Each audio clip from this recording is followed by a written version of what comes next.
श्री गणेशाय नमः। गुरुर्ब्रह्मा गुरुर्विष्णु गुरुर्देवो महेश्वर गुरुर्साक्षात् परब्रह्म तस्मै श्री गुरुवे नमः। त्वमेव माता च पिता त्वमेव त्वमेव बन्धुः सखा त्वमेव त्वमेव विद्या द्रविणं त्वमेव त्वमेव सर्वं मम देव देव। आज के पाठ के प्रारंभ के 11 मिनट हम सभी पशु पक्षियों के कल्याण हेतु समर्पित करते हैं। प्रभु श्री तुम सभी पर कृपा करें। भगवान श्री वासुदेव ने कहा, ब्राह्मण, तुम्हारे वरदान से यह दानव इस समय अवध्य है, तथापि उसे बुद्धि के द्वारा बंधन में डालकर परास्त किया जा सकता है। मैं दानवों का विनाश करने के लिए वामन रूप धारण करूंगा। यह ये इंद्र मेरे साथ वाशकली के घर चलें और वहां पहुंचकर मेरे लिए इस प्रकार वर की याचना करें। राजन, इस बौने ब्राह्मण के लिए 3 पग भूमि का दान दीजिए। हे महाभाग, इनके लिए मैं आपसे याचना करता हूँ कि ऐसा कहने पर वह दानवराज अपना प्राण तक दे सकते हैं। पितामह, उस दानव का दान स्वीकार करके पहले उसे राज्य से वंचित करूंगा, फिर उसे बांधकर पाताल का निवासी बनाऊंगा। ऐसा कहकर भगवान श्री विष्णु अंतर्ध्यान हो गए। तदनंतर कार्य साधन के अनुकूल समय आने पर संपूर्ण प्राणियों पर दया करने वाले देवादिदेव भगवान ने देवताओं का हित करने के लिए श्री अदिति के पुत्र होने का विचार किया। भगवान ने जिस दिन गर्भ में प्रवेश किया, उस दिन स्वच्छ वायु बहने लगी। संपूर्ण प्राणी बिना किसी उपद्रव के अपने अपने इच्छित पदार्थ प्राप्त करने लगे। वृक्षों से फूलों की वर्षा होने लगी। समस्त दिशाएं निर्मल हो गईं तथा सभी मनुष्य सत्यपरायण हो गए। देवी अदिति ने 1000 दिव्य वर्षों तक भगवान को गर्भ में धारण किया। इसके बाद वे भूत भावन प्रभु वामन रूप में प्रकट हुए। उनके अवतार लेते ही नदियों का जल स्वच्छ हो गया, वायु सुगंध बिखेरने लगी। उस तेजस्वी पुत्र के प्रकट होने से महर्षि कश्यप को भी बड़ा आनंद हुआ। तीनों लोकों में निवास करने वाले समस्त प्राणियों के मन में अपूर्व उत्साह भर गया। भगवान जनार्दन का प्रादुर्भाव होते ही स्वर्ग लोक में नगाड़े बज उठे। अत्यंत हर्षोल्लास के कारण त्रिलोकी के मोह और दुख नष्ट हो गए। गंधर्वों ने अत्यंत उच्च स्वर से संगीत आरंभ किया। कोई ऊंचे स्वर से भगवान की जय जयकार करने लगे, कोई अत्यंत हर्ष में भरकर जोर जोर से गर्जना करते हुए बारंबार भगवान को साधुवाद देने लगे, तथा कुछ लोग जन्म, भय, बुढ़ापा और मृत्यु से छुटकारा पाने के लिए उनका ध्यान करने लगे। इस प्रकार यह संपूर्ण जगत सब ओर से अत्यंत प्रसन्न हो उठा। देवता लोग मन ही मन विचार करने लगे, यह साक्षात परमात्मा श्री विष्णु हैं। ब्रह्मा जी के अनुरोध से जगत की रक्षा के लिए इन जगदीश्वर ने यह छोटा सा शरीर धारण किया है। ये ही ब्रह्मा, ये ही विष्णु और ये ही महेश्वर हैं। देवता, यज्ञ और स्वर्ग सब कुछ ये ही हैं। इसमें तनिक भी संदेह नहीं है। यह संपूर्ण चराचर जगत भगवान श्री विष्णु से व्याप्त है। ये एक होते हुए भी पृथक शरीर धारण करके ब्रह्मा जी के नाम से विख्यात हैं। जिस प्रकार बहुत से रंगों वाली वस्तुओं का सानिध्य होने पर स्फटिक मणि विचित्र सी प्रतीत होने लगती है, वैसी ही माया में गुणों के संसर्ग से स्वयं भू परमात्मा की नाना रूपों में प्रतीति होती है। जैसे एक ही गार्हपत्य अग्नि, दक्षिणाग्नि तथा आहवनीय अग्नि आदि भिन्न भिन्न संज्ञाओं को प्राप्त होती है, उसी प्रकार ये एक ही श्री विष्णु, ब्रह्मा आदि अनेक नाम एवं रूपों में उपलब्ध होते हैं। ये भगवान सब तरह से देवताओं का कार्य सिद्ध करेंगे। शुद्ध चित्त वाले देवगण जब इस प्रकार सोच रहे थे, उस समय भगवान वामन इंद्रदेव के साथ वाशकली के घर गए। उन्होंने दूर से ही वाशकली की नगरी को देखा, जो परकोटे से घिरी थी। सब प्रकार के रत्नों से सजे हुए ऊंचे ऊंचे सफेद महल, जो आकाशचारी प्राणियों के लिए भी अगम्य थे, उस पुरी की शोभा बढ़ा रहे थे। नगर की सड़कें बड़ी ही सुंदर एवं क्रमबद्ध बनाई गई थी। कोई ऐसा पुष्प नहीं, ऐसी विद्या नहीं, ऐसा शिल्प नहीं, तथा ऐसी कला नहीं जो वाशकली की नगरी में मौजूद ना रही हो। वहीं रहकर दानवराज वाशकली चराचर प्राणियों सहित समस्त त्रिलोकी का पालन करते थे। वे धर्म के ज्ञाता, कृतज्ञ, सत्यवादी और जितेंद्रिय थे। सभी प्राणी उनसे सुगमता पूर्वक मिल सकते थे। न्याय अन्याय का निर्णय करने में उसकी बुद्धि बड़ी ही कुशल थी। वह ब्राह्मणों का भक्त, शरणागतों का रक्षक तथा दीन और अनाथों पर दया करने वाला था। मंत्र शक्ति, प्रभु शक्ति और उत्साह शक्ति, इन तीनों शक्तियों से वह संपन्न था। संधि, विग्रह, ज्ञान, आसन, गधी भाव और समाश्रय, राजनीति के इन छह गुणों का अवसर के अनुकूल उपयोग करने में उसका सदा उत्साह रहता था। वह सबसे मुस्कुराकर बात करता था। वेद और वेदांगों के तत्व का उसे पूर्ण ज्ञान था। वह यज्ञों का अनुष्ठान करने वाला, तपस्या परायण, उदार, सुशील, संयमी, प्राणियों की हिंसा से विरत, माननीय पुरुषों को आदर देने वाला, शुद्ध हृदय, प्रसन्न मुख, पूजनीय पुरुषों का पूजन करने वाला, संपूर्ण विषयों का ज्ञाता, दुर्दमनीय, सौभाग्यशाली, सौभाग्यशाली, देखने में सुंदर, अन्न का बहुत बड़ा संग्रह रखने वाला, बड़ा धनी और बहुत बड़ा दानी था। वह धर्म, अर्थ और काम तीनों के साधन में संलग्न रहता था। वाशकली त्रिलोकी का एक श्रेष्ठ पुरुष था। वह सदा अपनी नगरी में ही रहता था। उसमें देवता और दानवों के भी घमंड को चूर्ण करने की शक्ति थी। ऐसे गुणों से विभूषित होकर वह त्रिभुवन की समस्त प्रजा का पालन करता था।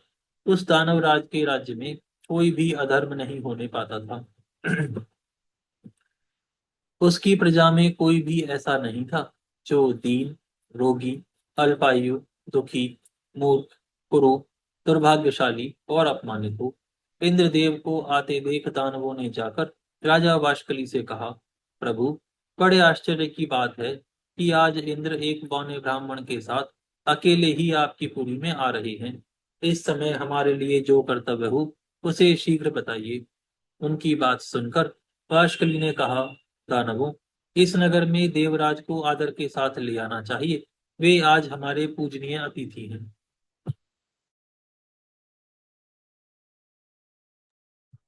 पुलस्त जी कहते हैं, दानवराज वाशकली दानवों से ऐसा कहकर फिर स्वयं इंद्र से मिलने के लिए अकेले ही राजमहल से बाहर निकल पड़े और अपने शोभा संपन्न नगर की 7वीं ड्योढ़ी पर जा पहुंचे।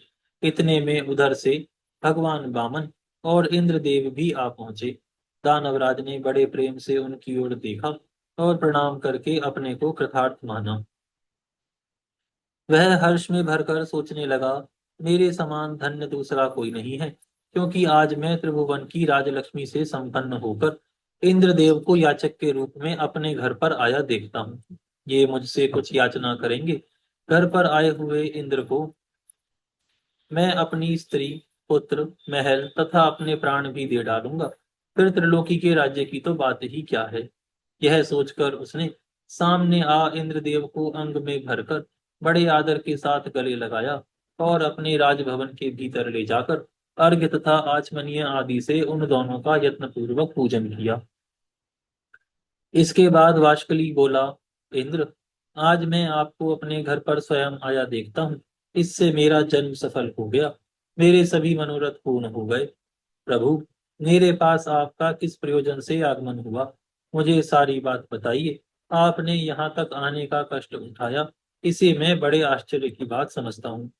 इंद्रदेव ने कहा, वाशकले, मैं जानता हूँ दानव वंश के श्रेष्ठ पुरुषों में तुम सबसे प्रधान हो। तुम्हारे पास मेरा आना कोई आश्चर्य की बात नहीं है। तुम्हारे घर पर आए हुए याचक कभी विमुख नहीं लौटते। तुम याचकों के लिए कल्प वृक्ष हो। तुम्हारे समान दाता कोई नहीं है। तुम प्रभा में सूर्य के समान हो, गंभीरता में सागर की समानता करते हो। क्षमाशीलता के कारण तुम्हारी पृथ्वी के साथ तुलना की जाती है। ये ब्राह्मण देवता वामन कश्यप जी के उत्तम कुल में उत्पन्न हुए हैं। इन्होंने मुझसे 3 पग भूमि के लिए याचना की है, किंतु वाशकले,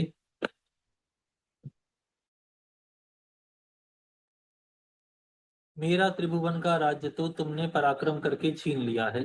अब मैं निराधार और निर्धन हूँ।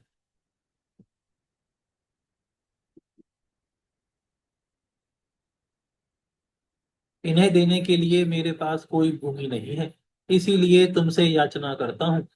याचक मैं नहीं, ये हैं दानवेंद्र। यदि तुम्हें अभिष्ट हो तो इन बामन देव जी को 3 बग भूमि दे दो। वाशकली ने कहा, देवेंद्र, आप भले पधारे, आपका कल्याण हो। जरा अपनी ओर तो देखिए, आप ही सबके परम आश्रय हैं। पिता महाब्रह्मा जी त्रिभुवन की रक्षा का भार आपके ऊपर डालकर सुख से बैठे हैं और ध्यान धारणा से युक्त हो परम पद का चिंतन करते हैं। भगवान श्री विष्णु भी अनेकों संग्रामों से थककर जगत की चिंता छोड़ आपके ही भरोसे क्षीर सागर का आश्रय ले सुख की नींद सो रहे हैं। उमानाथ भगवान श्री शंकर भी आपको ही सारा भार सौंपकर कैलाश पर्वत पर विहार करते हैं। मुझसे भिन्न बहुत से दानवों को, जो बलवानों से भी बलवान थे, आपने अकेले ही मार गिराया। 12 आदित्य, 11 रुद्र, दोनों अश्विनी कुमार, 8 वसु तथा सनातन देवता धर्म, ये सब लोग आपके ही बाहुबल का आश्रय ले स्वर्गलोक में यज्ञ का भाग ग्रहण करते हैं। आपने उत्तम दक्षिणाओं से संपन्न 100 यज्ञों द्वारा भगवान का यजन किया है। वृत्र और नमुची आपके ही हाथ से मारे गए हैं। आपने ही पाक नामक दैत्य का दमन किया है। सर्वसमर्थ भगवान श्री विष्णु ने आपकी ही आज्ञा से दैत्यराज हिरण्यकशिपु को अपनी जांग पर बिठाकर मार डाला था। आप ऐरावत के मस्तक पर बैठकर वज्र हाथ में लिए जब संग्राम भूमि में आते हैं, उस समय आपको देखते ही सब दानव भाग जाते हैं। पूर्व काल में आपने बड़े बड़े बलिष्ठ दानवों पर विजय पाई है। देवराज, आप ऐसे प्रभावशाली हैं, आपके सामने मेरी क्या गिनती हो सकती है। आपने मेरा उद्धार करने की इच्छा से ही यहाँ पदार्पण किया है। निस्संदेह मैं आपकी आज्ञा का पालन करूंगा। मैं निश्चय पूर्वक कहता हूँ, आपके लिए अपने प्राण भी दे दूंगा। देवेश्वर, आपने मुझसे इतनी सी भूमि की बात क्यों कही। यह स्त्री, पुत्र, गौएं तथा और जो कुछ भी धन मेरे पास है, वह सब एवं त्रिलोकी का सारा राज्य इन ब्राह्मण देवता को दे दीजिए। आप ऐसा करके मुझ पर तथा मेरे पूर्वजों पर कृपा करेंगे, इसमें तनिक भी संशय नहीं है। क्योंकि भावी प्रजा कहेगी, पूर्व काल में राजा वाशकली ने अपने घर पर आए हुए इंद्र को त्रिलोकी का राज्य दे दिया था। आप ही क्यों, दूसरा भी कोई याचक यदि मेरे पास आए तो वह सदा ही मुझे अत्यंत प्रिय होगा। आप तो उन सब में मेरे लिए विशेष आदरणीय हैं। अतः आपको कुछ भी देने में मुझे कोई विचार नहीं करना है। परंतु देवराज, मुझे इस बात से बड़ी लज्जा हो रही है कि इन ब्राह्मण देवता के विशेष प्रार्थना करने पर आप मुझसे 3 ही पग भूमि मांग रहे हैं। मैं इन्हें अच्छे अच्छे गांव दूंगा और आपको स्वर्ग का राज्य अर्पण कर दूंगा। वामन जी को स्त्री और भूमि दोनों दान करूंगा। आप मुझ पर कृपा करके यह सब स्वीकार करें। पुलस्त जी कहते हैं, राजन, दानवराज बाष्कली के ऐसा कहने पर उसके पुरोहित शुक्राचार्य जी ने उससे कहा, महाराज, तुम्हें उचित अनुचित का बिल्कुल ज्ञान नहीं है। किसको कब क्या देना चाहिए, इस बात से तुम अनभिज्ञ हो। अतः मंत्रियों के साथ भली भांति विचार करके युक्तायुक्त का निर्णय करने के पश्चात तुम्हें कोई कार्य करना चाहिए। तुमने इंद्र सहित देवताओं को जीतकर त्रिलोकी का राज्य प्राप्त किया है। अपने वचन को पूरे करते ही तुम बंधन में पड़ जाओगे। राजन, ये जो वामन है, इन्हें साक्षात सनातन विष्णु ही समझो। इनके लिए तुम्हें कुछ नहीं देना चाहिए, क्योंकि इन्होंने ही तो पहले तुम्हारे वंश का उच्छेद कराया है और आगे भी कराएंगे। इन्होंने माया से दानवों को परास्त किया है और माया से ही इस समय बौने ब्राह्मण का रूप बनकर तुम्हारे तुम्हें दर्शन दिए हैं। अतः अब बहुत कहने की आवश्यकता नहीं है। इन्हें कुछ ना दो, 3 पग तो बहुत है। मक्खी के पैर के बराबर भी भूमि देना ना स्वीकार करो। यदि मेरी बात नहीं मानोगे तो शीघ्र ही तुम्हारा नाश हो जाएगा। यह मैं तुम्हें सच्ची बात कह रहा हूँ। वाशकली ने कहा, गुरुदेव, मैंने धर्म की इच्छा से इन्हें सब कुछ देने की प्रतिज्ञा कर ली है। प्रतिज्ञा का पालन अवश्य करना चाहिए। यह सत्पुरुषों का सनातन धर्म है। यदि ये भगवान विष्णु हैं और मुझसे दान लेकर देवताओं को समृद्धशाली बनाना चाहते हैं, तब तो मेरे समान धन्य कोई दूसरा नहीं होगा। ध्यान परायण योगी निरंतर ध्यान करते रहने पर भी जिनका दर्शन जल्दी नहीं पाते, उन्होंने ही यदि मुझे दर्शन दिए हैं, तब तो इन देवेश्वर ने मुझे और भी धन्य बना दिया। जो लोग हाथ में कुश और जल लेकर दान देते हैं, वे भी मेरे दान से सनातन परमात्मा भगवान विष्णु प्रसन्न हो, इस वचन के कहने पर मोक्ष के भागी होते हैं। इस कार्य को निश्चित रूप से करने के लिए मेरा जो दृढ़ संकल्प हुआ है, उसमें आपका उपदेश ही कारण है। बचपन में आपने एक बार उपदेश दिया था, मैंने जिसे मैंने अच्छी तरह अपने हृदय में धारण कर लिया था। वह उपदेश इस प्रकार था, शत्रु भी यदि घर पर आ जाए तो उसके लिए कोई वस्तु अदेय नहीं है, उसे कुछ भी देने से इनकार नहीं करना चाहिए। गुरुदेव, यही सोचकर मैंने इंद्रदेव के लिए स्वर्ग का राज्य और वामन देव के लिए अपने प्राण तक दे डालने का निश्चय कर लिया है। जिस दान के देने में कुछ भी कष्ट नहीं होता, ऐसा दान तो संसार में सभी लोग देते हैं। यह सुनकर गुरुजी ने लज्जा से अपना मुंह नीचा कर लिया। तब वाशकली ने इंद्रदेव से कहा, देव, आपके मांगने पर मैं सारी पृथ्वी दे सकता हूँ। यदि इन्हें 3 ही पग भूमि देनी पड़ी तो यह मेरे लिए लज्जा की बात होगी। इंद्रदेव ने कहा, दानवराज, तुम्हारा कहना सत्य है, किंतु इन ब्राह्मण देवता ने मुझसे 3 ही पग भूमि की याचना की है। इनको इतनी ही भूमि की आवश्यकता है। मैंने भी इन्हीं के लिए तुमसे याचना की है, अतः इन्हें यही वर प्रदान करो। वाशकली जी ने कहा, देवराज, आप बामन को मेरी ओर से 3 पग भूमि दे दीजिए और आप भी चिरकाल तक वहां सुख से निवास कीजिए। पुलस्त जी कहते हैं, यह कहकर वाशकली ने हाथ में जल ले, साक्षात श्री हरि मुझ पर प्रसन्न हो, ऐसा कहते हुए बामन जी को 3 पग भूमि दे दी।